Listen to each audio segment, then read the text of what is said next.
I figured out how to get rich really quick wholesaling real estate. And I kind of hacked the game when it comes to wholesaling houses.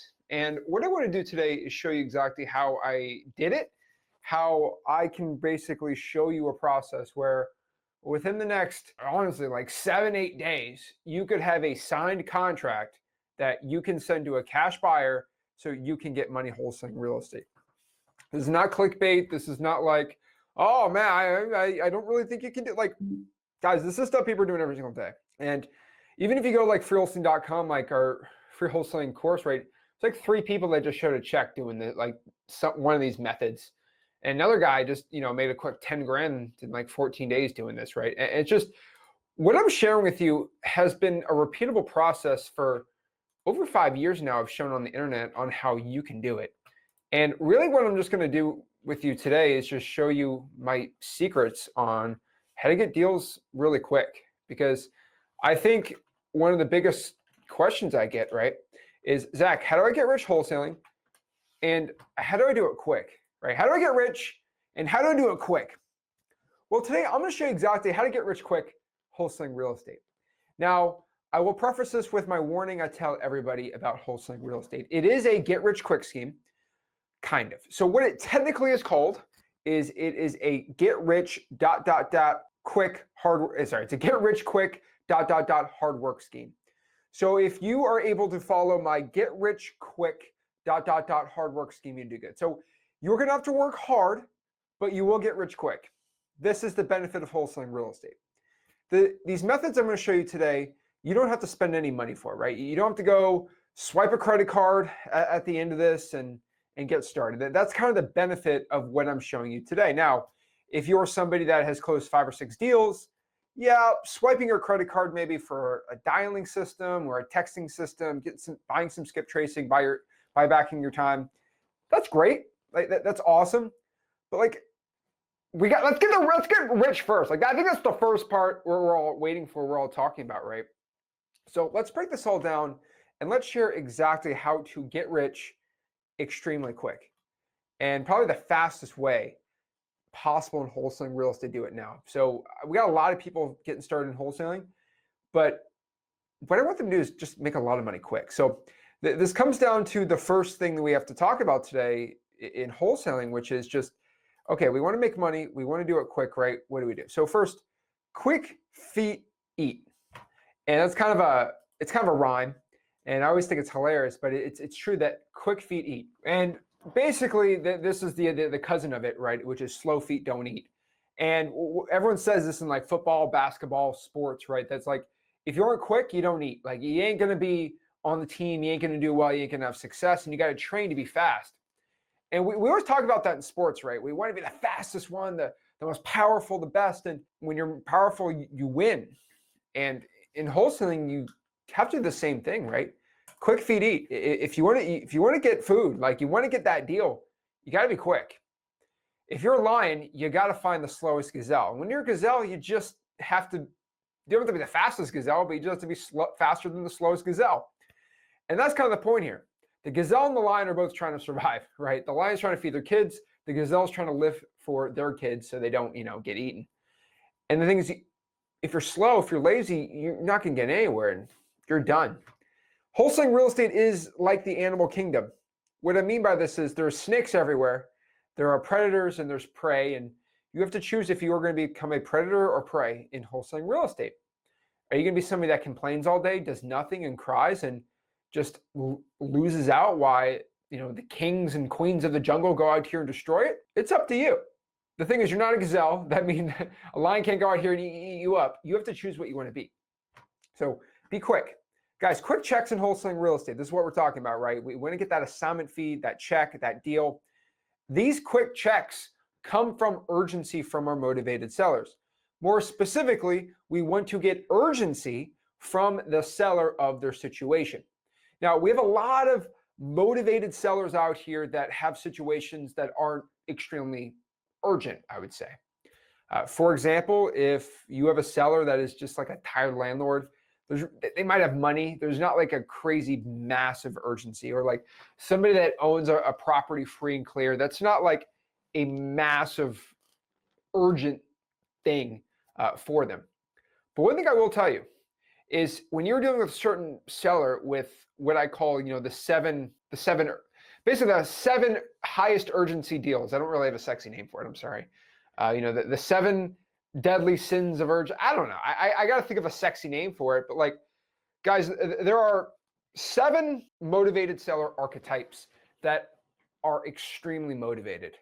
And if you could just get the list of these 7, these are people that when you call them, they are going to sign within a day or two of you talking to them. High equity, they're all going to be like months and months and months of follow-up.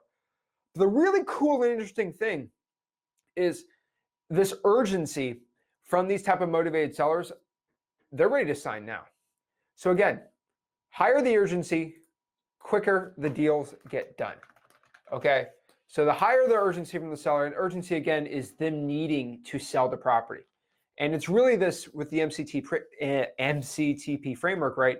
Motivation, condition, time frame, price. That time frame is the one that is the most constrained here.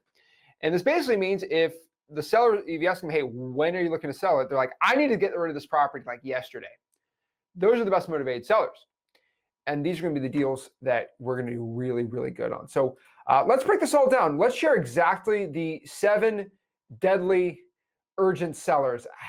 What's a good name for it? The 7 urgency twins. We'll figure out a name by the end of this, like a nice, sexy name, and we can figure it out. But what I'm going to do with you is show you the 7 most highest urgency deals. So if you want to get rich quick, the get rich quick list. The get rich quick list. That's what it's called. I am calling it the get rich quick list. There we go. Actually, you know what? We're going to call them the get rich quick. Oh Lord, you can tell this is live. The get rich quick 7. All right, this is what I'm calling it. The get rich quick 7. The fast maybe. But if you want to use the get rich quick 7, these are going to be the 7 lists that have the most urgency out of any list possible in wholesaling real estate. So let's talk about the 7 most highest urgency wholesaling deals. Number 1, pre-foreclosures. Now, this one's probably the least shocking out of all of them. But these are people that their property in the next 30, 45 to 60 days are literally going to be sold. Like, the property's gone. It's going to go to the bank or it's going to be auctioned. This one is like number 1. There's not even like, I don't even know. I don't even know there's even better ones than this when it comes to the urgency part. But this is going to be a seller that is not paying their mortgage payments. And because they're not paying the mortgage payments, the bank is about to take it over. And once it gets the list pendants and the notice of default or the notice of foreclosure, whatever name you got for it, right? Whatever the county, every county is a little different with how you do it, right? When that thing is done, you got 30 to 60 days at most usually before that auction date's already set. And the bank's taking it over or it's getting sold. And you're legitimately helping these people out because sometimes they get less money with the bank auction, or if it turns into an REO and the bank owns it, it's not good. And sometimes the seller actually gets less money than with you. And it's not a win-win. And so you make money, the seller gets more money, and the buyer makes, it's a win-win-win. I love pre-foreclosures, right? Now, most pre-foreclosures, which you guys are not going to enjoy when you're dealing with them, they're terrible for cold calling. Number 2, they usually have their head in the sand. They always feel like, no, don't worry, I'll take care of it. They always have their excuse. They always got their head in the sand. Oh, no, nothing's gonna work. Nothing's gonna be a problem. I'm gonna get my situation fixed. You get that all the time, right? But with pre-foreclosures, they're the quickest possible, by far, urgency from most of these sellers. And they usually call you like a week or 2 weeks before the auction is there. And like, okay, I need to get rid of it quick. And one thing I can tell everyone, again, I'm not a lawyer. I'm not your legal counsel here. I will tell you, speak to a title company and see your options. This is what I tell everyone. Okay, that's why it's good to have a really good investment or I would say a handyman type title company where they have been through a lot of situations and they can help with crazy deals. Because if you have a nice bougie realtor title company, they are not going to be able to handle many of these type of situations. But I've had a lot of title companies say, yeah, you got 14 days. Okay, let me talk to the lawyer at the title company or the lawyer owns the title company. my main title company in Florida, the lawyer, I personally know the lawyer that owns the title company, and they don't practice law, but they kind of own the title company, but they do it the same, you know what I mean? And they're amazing, right? And they can give legal advice. Okay, we can do this, this, this, and this. And obviously I pay them and it's fine. But like, that's how you deal with most of these pre-foreclosure situations. So I'll tell you, a pre-foreclosure is definitely something I think everyone should be going after. If you are not doing it, you're missing out. And on top of that too, the next one are going to be auctions. So properties go up for auction. Sometimes they're tax deed auctions. Sometimes they're not paying their taxes. Sometimes the county will auction off a property, or heck, sometimes a creditor will auction off a property. I've seen that before. There are many situations where a property goes up for auction. Now you can look up your local property auctions, and sometimes you can write a contract for the auction happens, and maybe you might strike up a deal. I've done this a couple of times where there's like even private auctions, and I'm like, well, how about I just buy the house now? Because what if the auction goes bad? And they're like, yeah, maybe. And I give them an offer, and we both agree to it, right? So property auctions, the only reason why this is really good is because there's actual true motivation with a seller, because there's actually a due date. Now, if they're auctioning off for the highest bidder, I mean, we're not selling a Mickey Mantle baseball here. Like, I mean, auctions for sports memorabilia, sure. But if property sold the most because there was an auction, everyone would do it. It doesn't. The open market system that NAR uses is technically the best way to sell for the highest price. Now, is it the best one? No, it's a pain in the butt, but like that is one of the best ways. So yeah, you can help a lot of sellers out with auctions. So definitely going to do that. Now, on top of that too are probates. I cannot stress this enough, because a lot of your probates, there's no personal attachment to the property, and they are going to be forced, if they don't go with you, to go pay a lawyer a bunch of money. There is a ton of urgency from these sellers because they do not want to go pay a bunch of these probate attorney fees, because you can pay the probate attorney fee out of your assignment. So you can at closing, by the way, definitely got to negotiate the right way. But like, you go from the seller or the heir thinking they have to spend all this money to going on and say, no, I will take care of it. I will personally take care of it. I will take care of your probate attorney costs. You just go with me. We sign it. We'll have it going. You'll be good to go. Just sign the contract and we will help you out the entire process. They're like, oh, seriously? I just get the money, I get cashed out? I don't want to do it at my grandma's house, right? Like, I'm not trying to be mean, but like, it's true. So probates are an amazing list. Remember, the pre-foreclosures and the probates, you can get this list. So pre-foreclosures, probates, you get this list from the local clerk of the court website, freewholesaling.com, my free wholesaling course and the free wholesaling community. You just go to probates. You just go to the probate section and we'll show you how to do it right. Probates are insanely amazing, right? There's no personal attachment. They want to get rid of it. They don't want to pay an attorney. You can say, well, if you go with me now, you won't have to pay an attorney. A lot of urgency there. They're good to go. Absolutely love the probate list. The thing is, my two favorite lists for the most motivation are pre-foreclosures, probates. That's why we call this push and P. So we call it the push and P list. Now, this is because I'm a big Gunna fan, and I think it's a great song. I love Push and P. It's a great rap song. Basically, it's kind of a play on words, but like, those are just two of the most motivated lists. So if it helps you remember which ones you should be going after, I'd always recommend those two. Now, the next one are not expired listings, but a list that I call expiring listings. And what I mean by this is a list of listings, right, on the MLS. Now, this is not my forte. This is not the thing that I recommend for, beginners or like anything, like if you just wanted to get regular wholesaling, but you want me to list the most motivated seller possible. This will be the expiring listings. And I don't see much of information like this coming out there. So I'm just trying to give as much secret info as I can, because this is my channel and I can do whatever I want. Now, the thing about this is, here's some secret info. So let me tell you something you might not know. Realtors, okay, they only care about one thing in life. I'll be completely honest with you. And not all of them, but 99% of realtors only care about one thing in life, and that's money. I'll be straight up with you. We're going to keep this 100%. We're going to keep this 100, all right? Realtors only care about their commission. They only care about their money. Realtors will not do anything out of the goodness of their heart. I've met about 1% of realtors that are like nice, I guess, but 99% of realtors only care about the moolah, their commission. That is it. That being said, the point of why this works is a realtor will give a really bad, like a really lowball offer to a seller and try to convince the seller to take it based off of not because it's best for the seller, but it's best for the realtor's bank account. Now, you can fight me all day. You could fight me all day about this, but I actually have 8 years of experience from seeing this firsthand of how slimy realtors can be. Wholesalers can be slimy too. There's no line about that. But realtors are probably one of the worst ones. For example, if you're in the MLS and you have a dual agency, a state where you're allowed to do dual agency, which means the realtor can get the buyer and the seller side. They get the full 6% commission. Now, I know things have changed a little bit, but it's still that you can give them the full commission, right? You just have to sign something with the buyer's right. The thing about it is, if you offer them, let's say the house is listed for $100,000. That means on average, they would get $3,000, 3% commissions on the $100,000 sale of the property. If I offered $60,000 to buy the house, but I say, I'll give you realtor 6% commission if it sells on both ends. Let's do the math here. All right.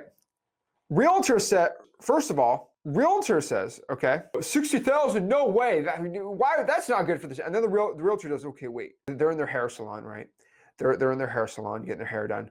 They do 60,000 multiplied by 6%. Wait, that's $3,600 in commissions, not 3,000. I'd make more money. Hey, Mr. Seller, you need to take this smoking awesome offer of $60,000 because realtors only care about money. Just being honest. My mom's a realtor. Just saying the dang truth. Okay, just saying the dang truth. All right, I got other family members that are realtors, and they agree with me.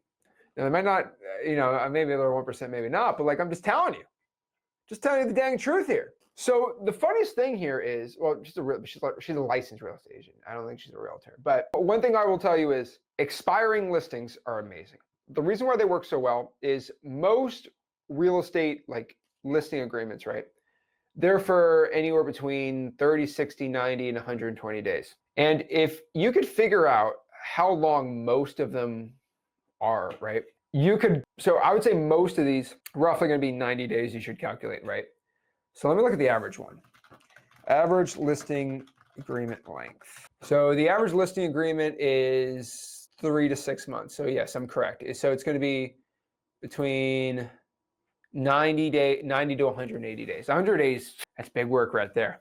But yeah, I would say about 90 days. So what you want to do for most of these MLS properties, if you're going to go MLS, is on the 87th day or the 85th day, right? Like a week before. So you got to remember, on day 91, the realtor has to convince the seller to hire me again. And there's a situation where the realtor might just go with somebody else. Now, most realtors, they get listings because they're friends with the other person, not because they're actually good at their job. Or is this me roasting realtors all day today? No, I'm not here to roast realtors all day. You just guys, you do it to yourselves. But the thing is, if you go and offer like a stupid lowball offer to a realtor for a listing and it's day 88, the realtor at this point does not even care about what's best for the seller. They just looking to save their butt in their commission because they do an analysis. They say it is better to get 100% of this $60,000 or $70,000 offer commission than it is to get 0% if they go with Tanya, And that's the thing about it. I'll tell you the truth about most realtors and how the situation works. This is why I'm not a realtor. You might go use your friend, right, for a realtor because your best friend and she sucks and she makes $14,000 a year because she lists one property. And you're listing with her and she sucks, right? She spends all of her time in her BMW. She spends all of her time getting her hair done to make everything perfect. And she has a realtor photo from 1982 that does not look like her at all. I think I've just talked about most realtors. And they're upset because they're on day 88 and they only do one deal a year. Half all realtors haven't even did a listing at all this year in the last 365 days. The problem, here's the issue with this. A lot of people think I'm being funny, but I'm actually being 100% legitimate to you right now. Sheila, who's the seller, her nephew, who's 19 years old or 20, just got his real estate license. And he's been nagging.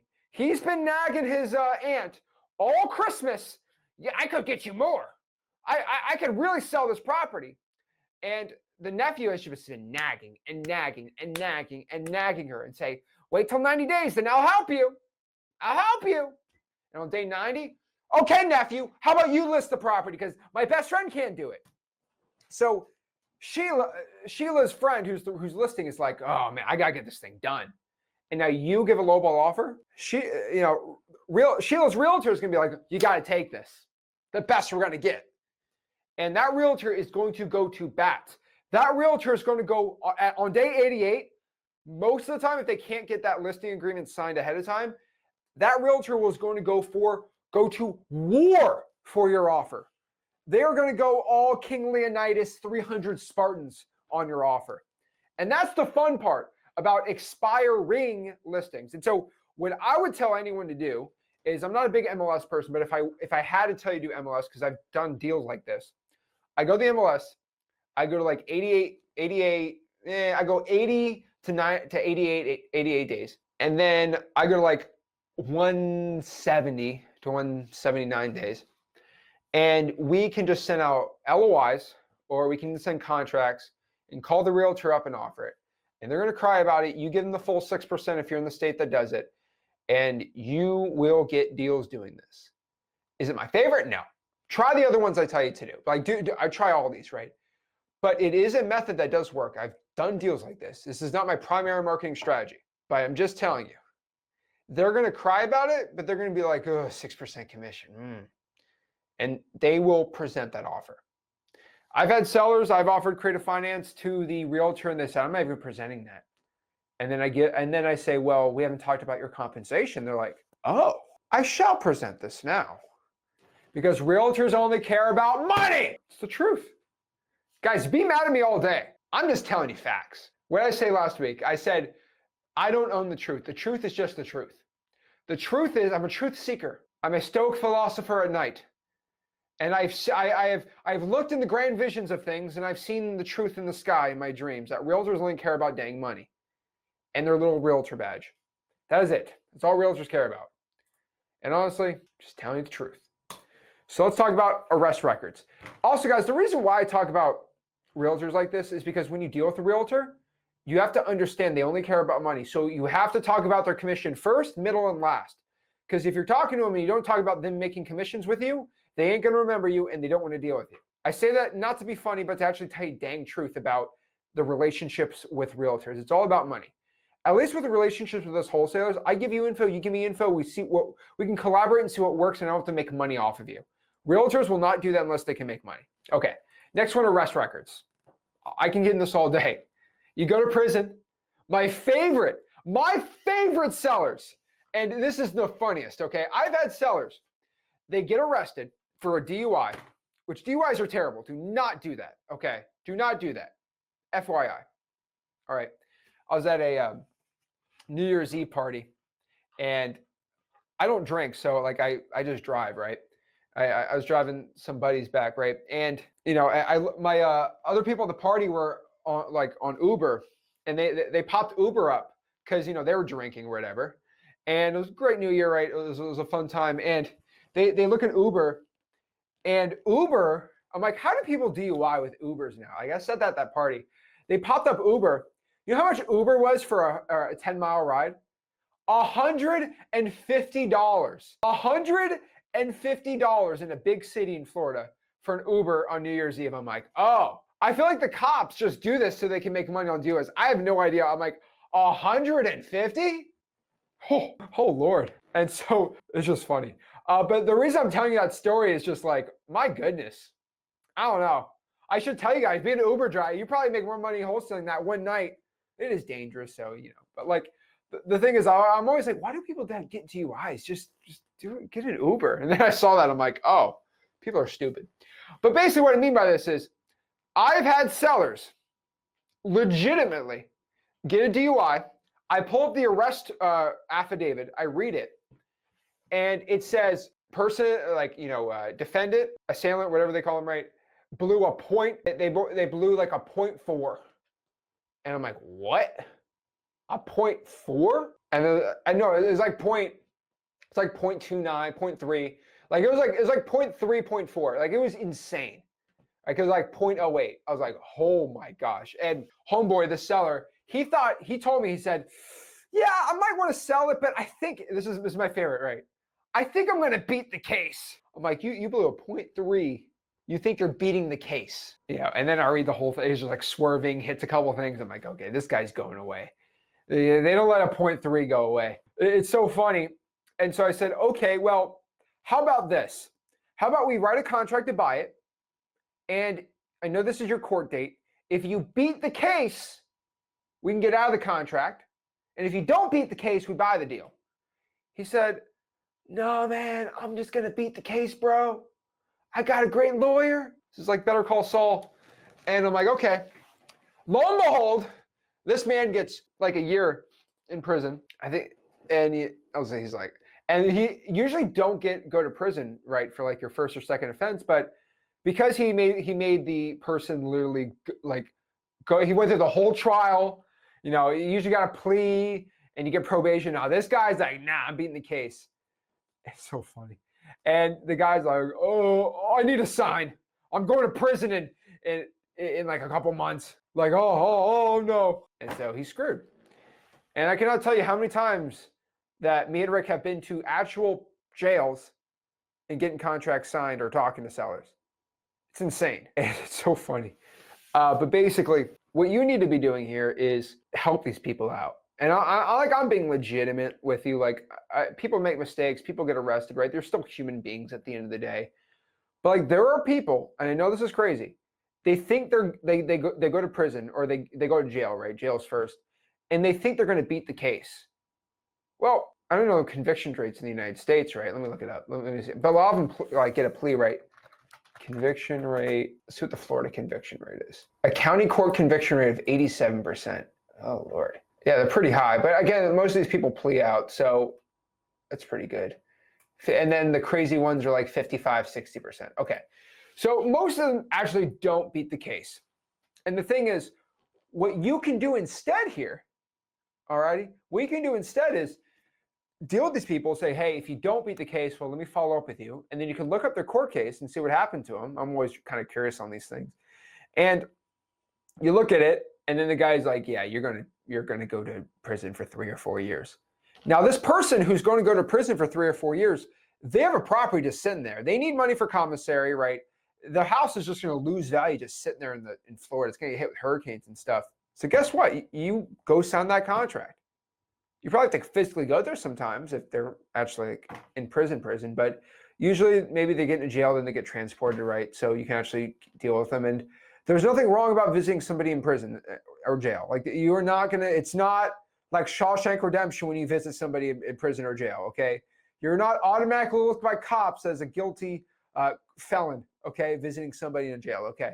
So I'm just telling you, you're good. And what you can do is virtually do it if, right before everything, and usually they get some time and they have to go in, right, get their affairs in order. But yeah, these are sellers where you can just look at the people that get arrested and then reach out to them and see if they own real estate first. And if they do own real estate, see if they're looking to sell the property. Arrest records, extremely high urgency. The next type of seller that I found that has lots of urgency are low equity sellers. Now, the reason why low equity sellers have lots of urgency is because they have no options. And the funniest thing about it is most of these type of sellers, they are not spoken to in the correct way. Most of these people think they're slick, creative finance, like connoisseurs, and they always talk over the seller's head, and they always try to like be all fancy schmancy. And when I offer a subject to or a lease option or owner financing, right, I always do it in very, very simple terms. One thing I've always found is the smartest people I've ever met in my entire life, and the smartest people in the entire world when it comes to astrophysics or finance or medical science, right? They are really good at putting advanced topics and explaining it at a very simple level. If you ever had to talk to a surgeon about like surgery for someone or whatever, they're really good at explaining of what they need to do and how they do it. They don't talk over your head. And what I found is the best creative finance people are really advanced and smart, but they know how to explain it to a regular person easily, right? One thing I learned from Rick really well. And if you're able to communicate to a seller who has low equity that you're just going to give them payments. We're going to give them some money up front. You're going to take over the mortgage, or we're going to put the mortgage into a trust. And then you're going to pay them every single month, and we can help with any situations above that. That is a great program if they have no money. Because there are a lot of sellers that have situations where they need to sell the property. They need to get rid of it, right? Like an example might even be an arrest record. They get arrested, they already took a HELOC out, and they're actually underwater, which means they owe more money than the property is worth. Sometimes you can say, hey, how about I just take over the property and I pay you every single month, and I can just be a guardian for the house for the next 5 years, and I have an option to buy it. And you just get a renter in there and you can make money in between. Right now, it's not the funnest thing in the world, but like I'd rather do a subject to when somebody has no equity, maybe give them 4 or 5 grand, take over their payments, and then get a tenant in there usually, and just build equity doing that, and then put the deed in my name. That's a great one to do. Even a arrest record, yeah, that's fine. Now the problem is when they get out, they're going to want their house back, but the deed's changed, so you're fine, right? I'll be honest with you, I don't know why I feel like story time today, but I once had a seller who got arrested for arson, and he legitimately threatened to burn down a house. So I didn't flip the house. I actually kept it as a rental, and probably not a good idea. And this thing was a mess. Me and Rick will tell you this. This was a probate, and the heir went to prison for arson and other fun things. And we bought the property, and it was a great area. So me and Rick just keep it and rent it out. Why not, right? We do some of these properties, and I love it. I buy a bunch of rentals every single month, and we're renting it out, and everything's all good till the guy comes out of jail, and it's like his childhood home. And he legitimately broke into the property and went in the attic. And then I realized he had supplies in the attic he hid. Who knew? I didn't go in the attic and looking for, baby powder. He was looking for baby powder in the attic. Maybe there was baby powder in the attic. I have no idea. This man broke in the property at night, went up in the attic, and tried to get this done. The reason why I knew this is not a joke. I have the actual footage. I don't know if I'm legally allowed to show it. I don't know. I actually have to ask my lawyer. But the guy actually tried to break in while we were there once. You're like, dude, you got to get out of here. He's like, what? I'm like, you got to get out of here. And what we did was there was a tree. There was an empty like lot. It's like Florida. So there's like an info lot across the street with a massive tree. And so me and Rick bought a trail cam, like one of those deer cams. We put it on the tree pointing to the house. Kid you not. We found the guy at night. He broke in. We sent it to the police, and they threatened the guy, say you can't go back, blah blah, doing to prosecute the guy. And we're like, no, we're good. And we realized we need this dude. Then he threatened to burn the house down and all these things, his childhood home. And I'm like, oh boy. So me and Rick, long story short, decided we had the police kind of be a little more overlooking the property, and we put the trail cam and all these things. And we just sold the house. We're like, okay, we're not dealing with this. But long story short, arrest records can bite you in the butt if you own the property. The reason is some of these people are crazy. Who knew? But guys, I can talk about crazy real estate stories all day. But no joke, had a guy threatened to break in. He got out of jail. I thought of making great cash flow property. This was a property we bought for $190, and we sold it for $350 after 4 years. It was a great, beautiful house. Beautiful. Oh my gosh. I wish I still owned it. Man, I still can't. That property I think is worth $400 right now. It's sad. But whatever. I'm not gonna get upset. It's not worth my life. So arrest records. Be very careful. And this is just coming from experience. But again, I'll give everyone this. I deal with a lot. I'm in Florida, and Florida people are notorious for being crazy. And as a Florida man, I can deal with other Florida men. If you're a Florida person in Ohio, it's tough. So yeah, low equity, it's good. Arrest record people are like this. There's probates with low equity. There's pre-foreclosure with low equity. Guys, low equity is mixed with probates and pre-foreclosures too. It's a great mix. So you can offer a subject to. If you go to freeholding.com, we teach about subject twos and everything in there. So subject twos are amazing. Great deals. Next here, what I call 14-day left JV deals. And this is basically a JV deal where the wholesaler is honestly just greedy. I'll be honest with you. They're just greedy. And I see that, the JV deals that I get sent sometimes, man, They are ridiculous. Every single week, I get deals like this. I had a deal once. The wholesaler locked it up. He thought he had a smoking deal. He had a 30-day inspection. And then on day 26, he says, Zach, I need to get this thing sold. I've tried to get a buyer for 26 days. I can't. You have 4 days to find a buyer. He will not sign an extension with me. I say, oh, so you think Zach has this magic wand? In 4 days, I'll find a buyer for you. And they will sign the assignment, and I will inherit all the risk on this. Yes, because you're Zach. And then end up doing it. But, if the deal's good, the deal's good. But most of the time, the deal is not good because of that. So usually what we try to do is get an extension and a price reduction. But a lot of these wholesalers that in my community, we love them to death. We love some of y'all, but some of y'all drive me crazy, as we know. You guys will lock up a deal, have a 30-day inspection period, and then wait for like the last day and say, Zach, JV with me.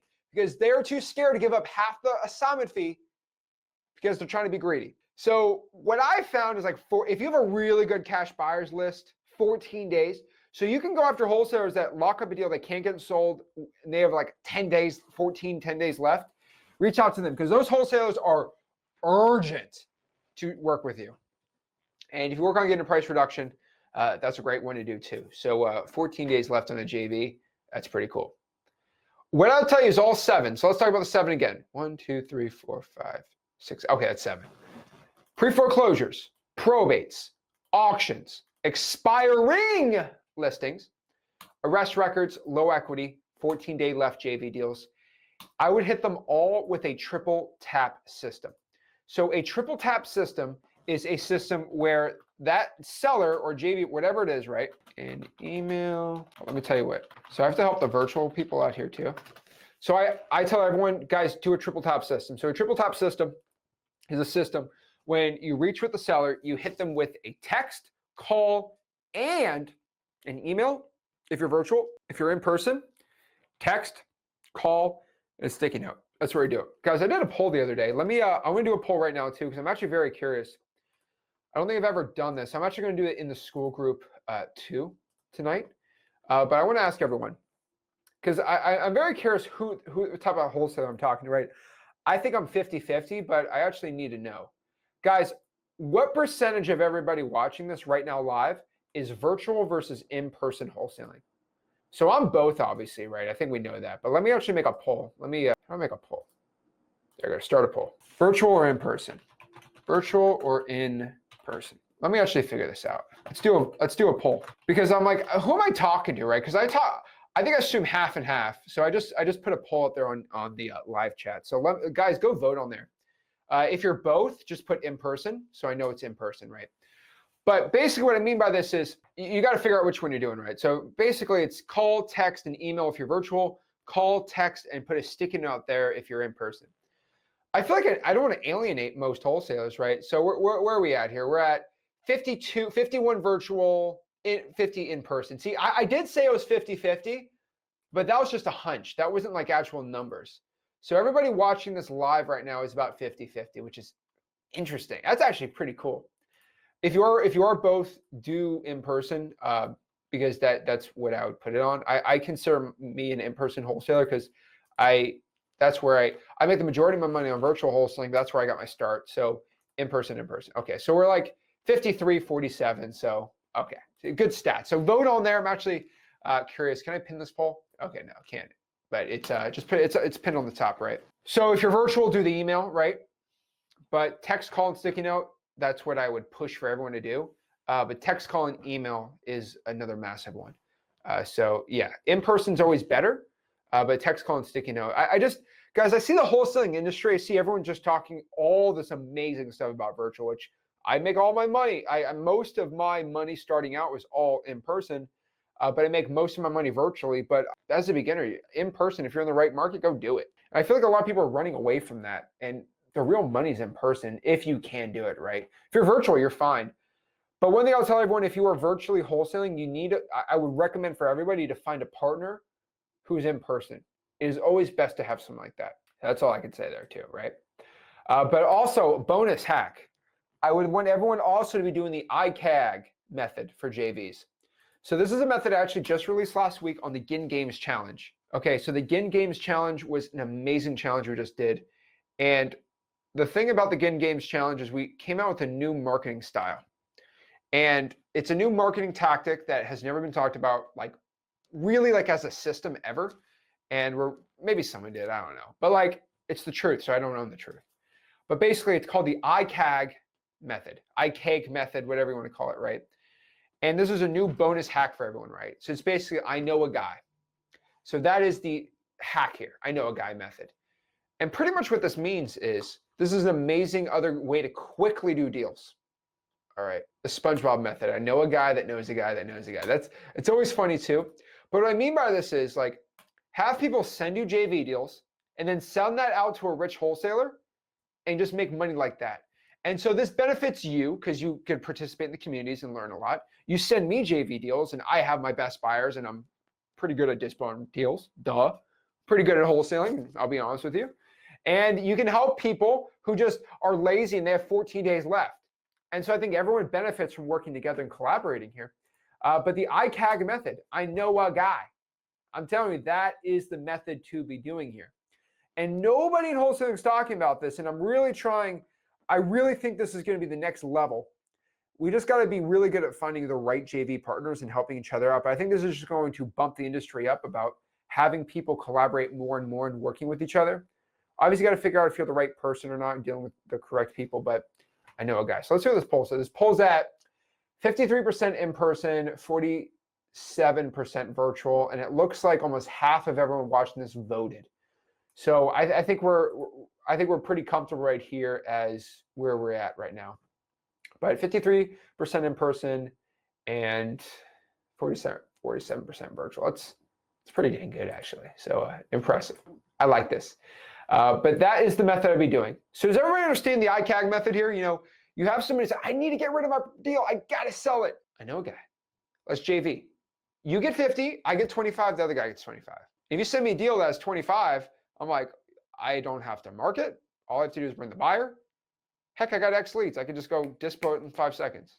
Done. And so the best way to do the ICAG method again is to network in freewholesaling.com. Freewholesaling.com is the largest wholesaling community ever. And we just kind of launched it less than a month ago. And we're at 6,500 people in there. And it's going to grow insane. It's insane where that thing's going. And we're actually doing another big announcement that's going to grow it even more tomorrow. But it's not going to be like publicly. We'll probably talk about Tuesday. So it's all exciting stuff to keep growing, helping people out. And I'm pretty proud of it. And I'm pretty excited. So life's been crazy. Life's insane. That's one thing I can tell you is my life has never been better now than it ever has been ever because of one thing. And that's just because I've learned to help people. And when I've learned to help people, I just get blessed so much. I get blessed back. And I've been very consistent on my message for the past 5 years on YouTube, 8 years of my wholesaling journey, where it's just like, if you just do the right thing and you help people out, you will be blessed way more. Whatever you give, you get back 2x. And that's the reason, again, why I created the largest wholesaling community for free. Because I know it just comes back to me and I get sent these $60,000, $70,000 pops on JV deals. It's an utter blessing. And what I'm trying to do is give back for a blessing for you guys. So if you're excited, guys, go to freewholesaling.com. We still have the Gin Games coming out. And guys, I want to highlight some people. I'm so excited. I'm so happy from all the people learning. And I've been waiting, it's like for the flip of the channel, the Zach, and we always had like live streams and we hung out, but like there was never like an actual community type thing. And now school came along and it was awesome. So I want to highlight a couple people in the Gin Games that are winners. They actually have a win. I don't think they won the Gin Games, right? The winner of the Gin Games is the largest assignment fee. So, $6,600. So shout out to Francis. She closed a couple days ago. $15,000. Woo! Holy moly. 15,000 smackaroos from this information. Oh my Lord. Guys, oh my goodness. We're going to highlight a win there. We also want to highlight Reggie out here. Look at Reggie. Look at Reggie. Ooh, my man. $1,000 because he did a deal with Luca.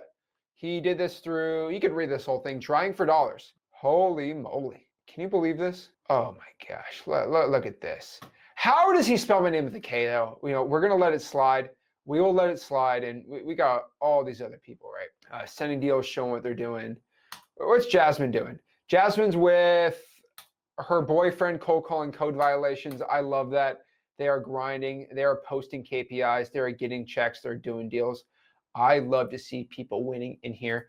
And if you want to be in a community of winners, I feel like people think I'm asking you to swipe a credit card. It's free, freewholesaling.com. You're in the free community, and we just keep growing and keep doing it.